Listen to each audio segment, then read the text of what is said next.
Bonjour, aujourd'hui j'aimerais vous parler de chemtrail. Qu'est-ce que c'est? Qu'est-ce que j'en pense? C'est un sujet qu'on m'a proposé et que je pense que c'est intéressant de le développer et de rebondir sur autre chose. Vous allez voir. Alors qu'est-ce que c'est les chemtrails? Avant de voir un article là-dessus sur internet, j'y avais jamais fait attention. Mais une fois que j'ai commencé à faire attention à ça, aux chemtrails, j'ai commencé à en voir partout.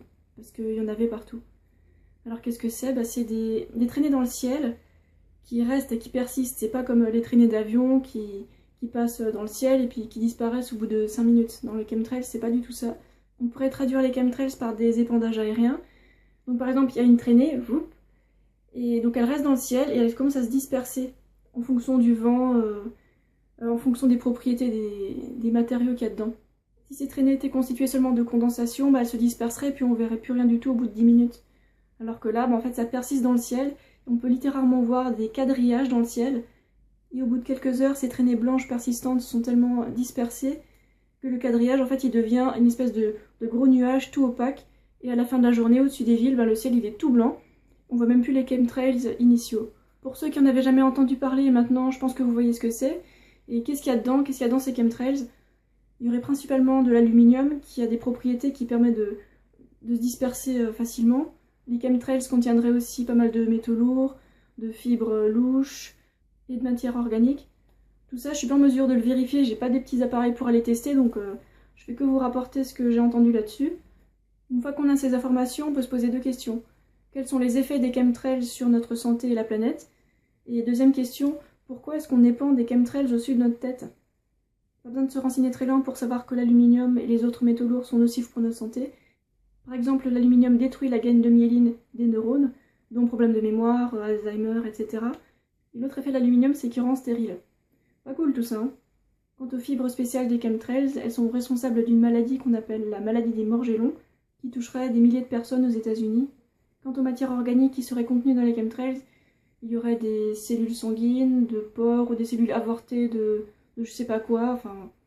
Déjà que l'air est pollué par le trafic routier et par les usines, si en plus on a les chemtrails qui viennent nous empoisonner, nos pauvres petits poumons et le reste de notre santé, ils sont pas rendus, quoi. Et là vous me demanderez pourquoi est-ce qu'on nous fait ça? Là je peux que vous donner des hypothèses, là je vais pas vous dire quoi penser parce que c'est pas mon rôle du tout. J'avais juste envie de vous parler de chemtrails. Donc il y a plusieurs hypothèses qui circulent sur internet parce que c'est pas dans les grands médias qu'on trouvera des réponses comme d'habitude, hein.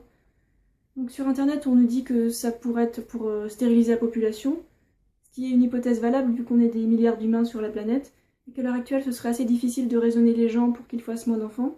Mais bon, empoisonner les gens pour qu'ils ne puissent plus faire d'enfants, ça c'est pas une bonne voie, là. Si au moins on essayait de les raisonner d'abord. Deuxième hypothèse, on nous épandrait des chemtrails pour nous protéger des rayons de l'espace, car selon cette hypothèse, en ce moment, on traverserait un endroit assez dangereux dans le cosmos. Et ça non plus, je sais pas comment le vérifier, donc je fais que vous présenter cette hypothèse. Troisième hypothèse, on nous balancerait des poisons qui seraient en fait des déchets industriels, qui à force d'accumulation tueraient les cultures bio, conventionnelles, jusqu'à ce que seules les cultures OGM prévues pour ça survivent. Vous avez sûrement entendu parler des réserves de graines qui sont un peu partout dans le monde, des grosses réserves de graines, pour commencer à zéro une fois qu'ils auront tout buté. Bon, je vais arrêter les hypothèses là parce que ça me donne un peu le cafard et je voudrais pas vous donner le cafard non plus. Si je parle de ça, c'est pour rebondir sur un autre sujet, comme je vous l'ai dit. Il y a 5 ans, j'ai commencé à me renseigner sur internet, pas sur la télé ni les journaux, parce que là on n'y trouve vraiment rien d'intéressant. Donc j'ai commencé à me renseigner sur internet abondamment sur divers sujets, les religions, les banques, la santé, toutes sortes de choses que les grands médias ne nous racontent pas. Et je me suis renseignée pendant 2 ans. Pendant ces 2 ans, j'ai lu énormément d'articles sur internet, j'ai visionné des tas de vidéos, des centaines peut-être, des milliers, je sais plus. Donc ça a forgé mon esprit critique à la longue. Parce que sur internet on trouve tout et son contraire, donc on a intérêt à avoir un esprit critique bien forgé. Et au bout d'un moment j'ai commencé à sentir que toutes ces recherches-là, ça me bouffait. Je me concentrais trop sur des mauvaises nouvelles, des choses déprimantes, et j'ai réalisé que j'avais besoin d'un équilibre avec des choses plus positives. Et là j'ai commencé à prendre soin de moi via l'alimentation et le sport principalement, en me focalisant sur les choses qui me faisaient du bien. En me focalisant sur des choses qui m'épanouissaient, pas des choses qui me dépriment. Je continue un petit peu à me renseigner, mais j'ai quasiment laissé tomber. Je pense que c'est important de se préserver de ces kyrielles de mauvaises nouvelles, parce que c'est une mauvaise influence au fond. Pourquoi je dis mauvaise influence? Parce que c'est le genre de choses qui vous laissent soit dans l'attente, soit dans la peur. Si vous êtes dans l'un des deux cas, c'est une mauvaise influence pour vous. Et je pense que ces informations-là, la plupart du temps, elles ne sont pas placées là par hasard. Il faudrait éviter de donner trop d'importance à ces sources d'informations négatives, déprimantes, parce qu'en quelque sorte, si on les suit trop, si on leur donne trop d'importance, ça les abreuve et ça leur donne du pouvoir. Le problème quand on lit trop de choses sur les banques, sur l'argent, sur le complot contre la santé, etc., c'est que comme je l'ai dit, ça nous bouffe, ça nous fait pas du bien. Pourquoi ? Parce que ça ne fait que soulever des problèmes à longueur de journée, des problèmes insolubles, on se sent tout petit, on sent qu'on peut rien faire, on aimerait faire quelque chose, mais on se retrouve devant une montagne. Au moment, si vous voulez vraiment aller mieux et aider la planète, la chose à faire, c'est laisser un peu de côté tous ces problèmes, ces mauvaises nouvelles, ces choses déprimantes. Continuer à se renseigner, mais en posant des limites. Par exemple, 10% du temps que vous passez sur Internet, maximum, ce sera pour les mauvaises nouvelles, les problèmes et tout ça. Essayez de vous focaliser sur les sites, sur les vidéos, les articles, les personnes qui vous apportent de réelles solutions, des solutions simples et saines pour un monde meilleur. En fait, j'ai arrêté de broyer du noir quand j'ai réalisé que j'avais besoin d'une proportion beaucoup plus importante de choses positives dans ma vie que de choses déprimantes, négatives, etc. Je propose une proportion de maximum 10-20% de mauvaises nouvelles, de choses négatives, histoire de rester un petit peu ancré et voir ce qui se passe. Et tout le reste, 80% au moins, ça doit être des choses positives, des choses qui vous stimulent, qui vous enthousiasment, qui vous motivent, qui vous rendent heureux, qui sont bonnes pour votre morale, pour votre santé, pour vos proches, pour la planète, ceux que vous aimez.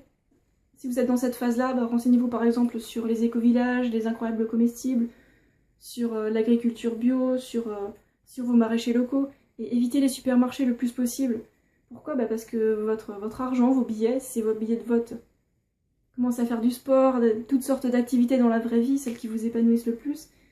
Et ne vous en voulez pas à vous-même si vous êtes resté dans une période complot trop longtemps, parce que se renseigner, c'est une étape importante dans la prise de conscience. On est d'abord endormi, ensuite on se renseigne, on veut connaître la vérité.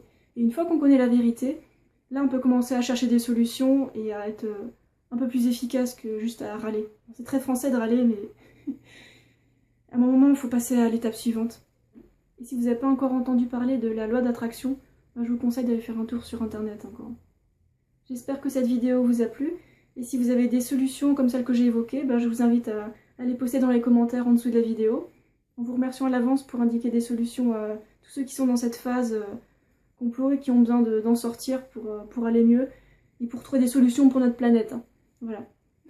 Je vous souhaite une bonne journée, prenez soin de vous, gros bisous et au revoir.